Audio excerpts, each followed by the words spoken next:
Hello and welcome to a new Let's Play with me, Matthew Caddis, aka Puggy. So, we're playing a Wii game, in this case Super Mario Galaxy. Almost, I'm actually playing the Switch version, but yeah. And this one is probably one I chose because of the upcoming movie. Anyway, let's begin. And yeah, I could have chosen Josie. I think I chose Josie on the next one.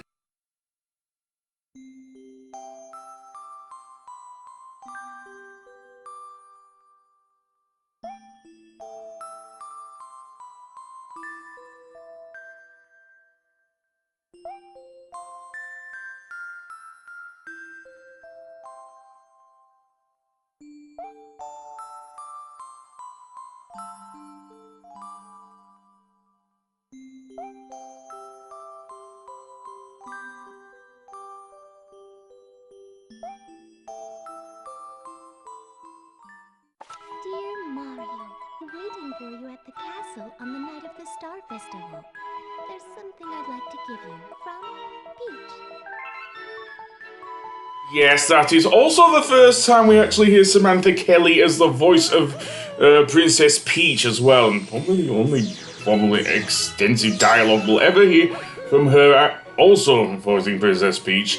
Anyway, that being said, now we will have a look around the Star Festival in the front of the Mushroom Kingdom, and indeed in front of Peach's castle and whatnot. And it seems that all is going well until, of course, Bowser attacks, of course, with his fleet of airships. Yeah, who saw this one coming, eh? And yeah, for whatever reason, I think the Switch version does seem to hold up a bit more than the Wii version, but it does have its own problems. Anyway, Mario is now seemingly going up against a load of airships, something he has done many times before. I mean, look at Super Mario Bros. 3. The difference is now, seemingly, Bowser's plan is, well, what he's done before, as we'll see for a thing, and Peach is holding on to a Luma.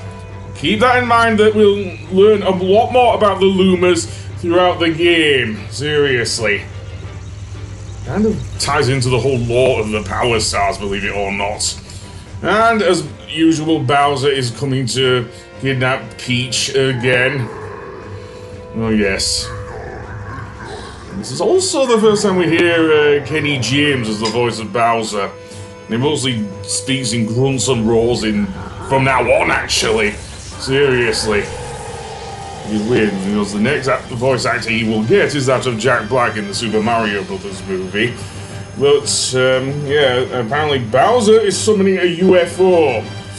And, oh, rather scary close-up there of Peach's eye. Seriously. 2000's Mario was scary, man, seriously. Be it something like Paper Mario, or indeed its sequel, The Thousand Year Door, which I already have on my channel, the original GameCube version. Seemingly, but anyway, let's head towards Peach's castle, ignoring all the toads, seemingly, that are encased in crystal, seemingly, and let's see what goes on here. Seems that the giant UFO is going to, well, do what happened in Paper Mario on the N64, which is to take Peach's castle into the sky. Well, much higher than the sky, actually space. Seriously.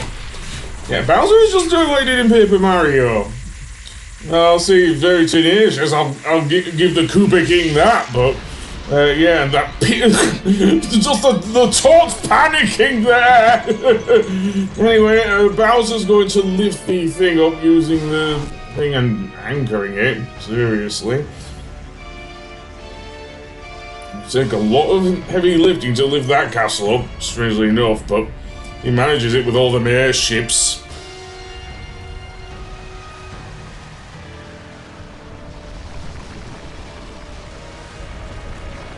And yeah, this still actually looks impressive. Especially for something that was on the Nintendo Wii, which was not as powerful as the PS3 or the Xbox 360, I'll say that. And what's going on here? Okay, yeah, apparently they're taking Peach's castle high above seemingly the Earth, which we've already established in Super Mario Odyssey. Poor Peach. Seemingly Mario is actually the thing, but apparently Kamek is not having it and using some magic on him, seriously. Yeah, just because he was a thorn in your side when he was a baby, seriously, riding on Yoshi's back. Screw you, Kamek.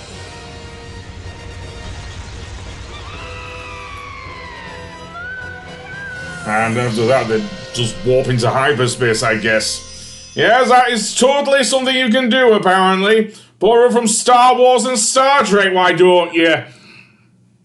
And Mario wakes up, seemingly on this planet here. Seriously.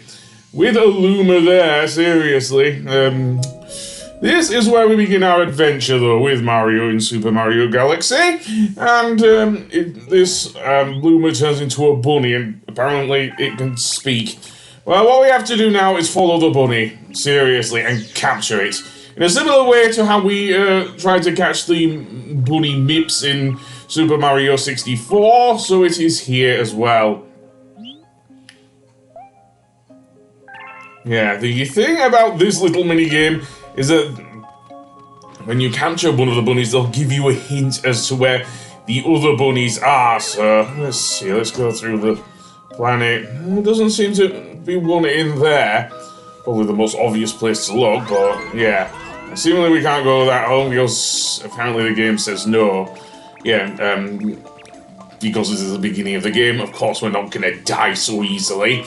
Let's chase down this rabbit, and seemingly that Luma, and it turns back into a Luma, and apparently it's hiding in the pipe, so that's where we'll go next, and well, there's the other, one of the other ones. I think the other two do have yellow ears as well, so yeah.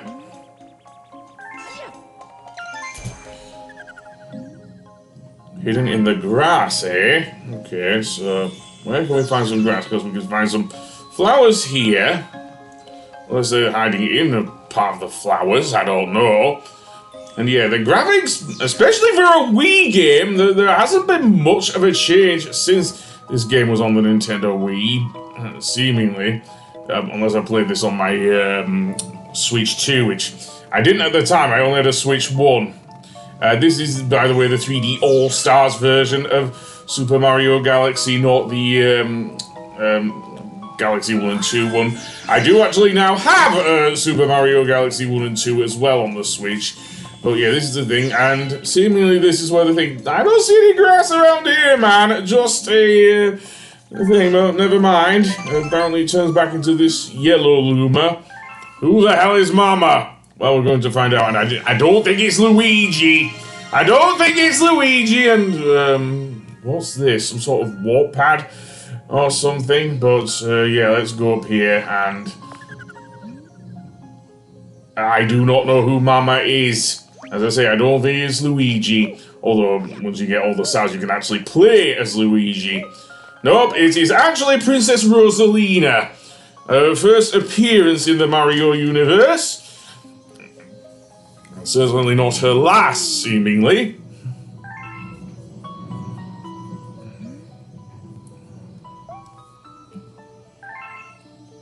Well, that's the whole idea of this game, isn't it?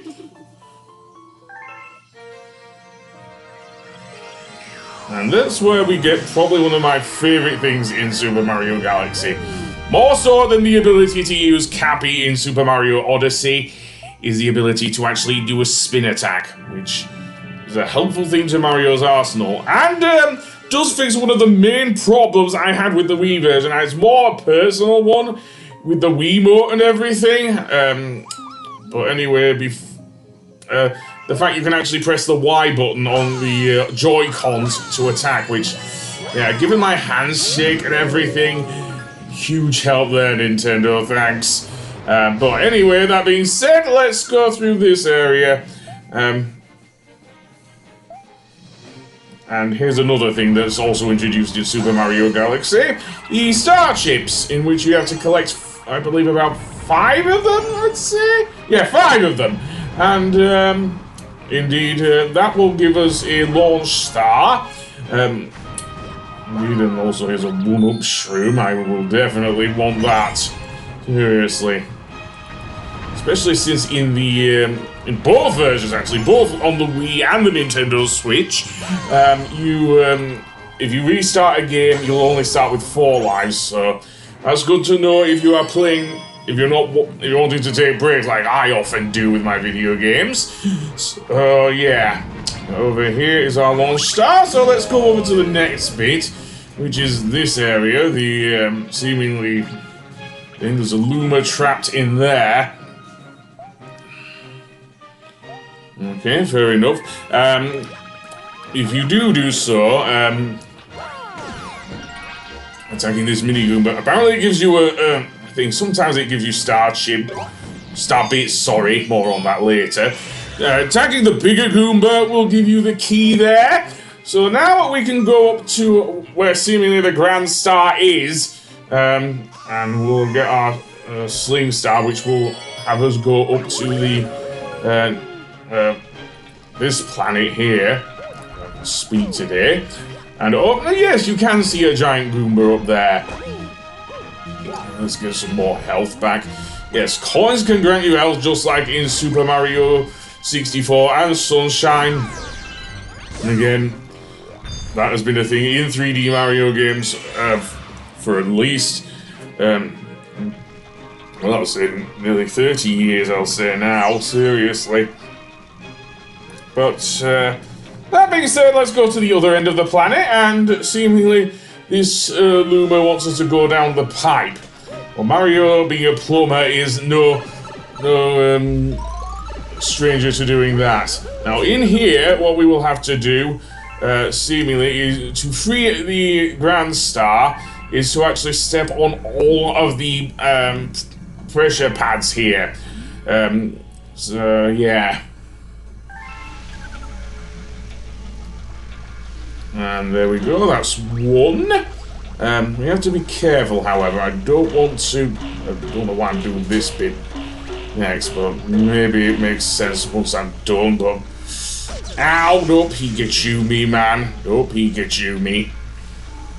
Okay, I'll wait until that one goes over, and then I'll hit that one there. Why not? I'll get the thing. The coin there. There's another one. I think that's the last one as well. That will give us access to the... Okay, no, it's not. Okay, so I want to turn them all blue then. So, let's see which one I haven't seen. There's one there. And that will turn off the terrible generator and free the Grand Star there. One of many we will be getting throughout the game. Indeed, and I absolutely love this fanfare. If anything, it does sound better in Galaxy 2, mainly because of the usage of an actual orchestra to do it, but I'm not gonna judge, it still sounds good in Galaxy 1. And this is our hub world here, the Comet Observatory, where a lot of places we will be seeing here. And throwing the Grand Star in there, that will power up the observatory and give us our first, dare I say, world, as it were.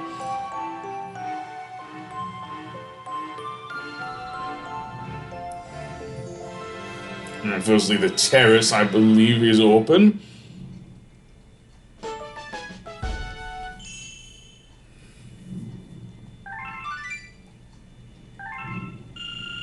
And I believe in the Switch version it auto-saves anyway, but I could be wrong there.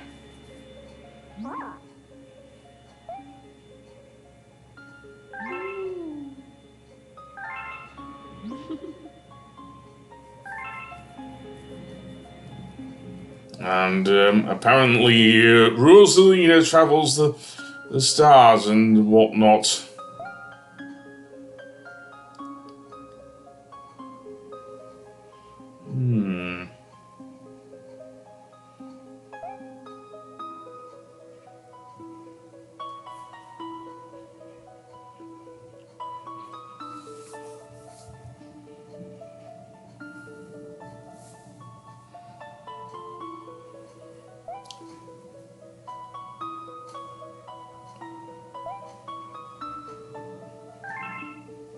Yeah, that sounds about right for Bowser.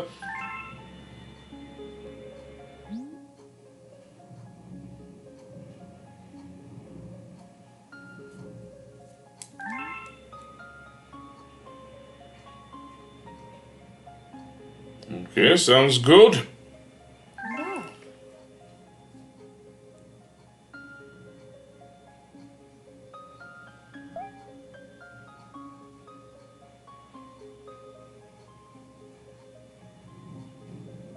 Look.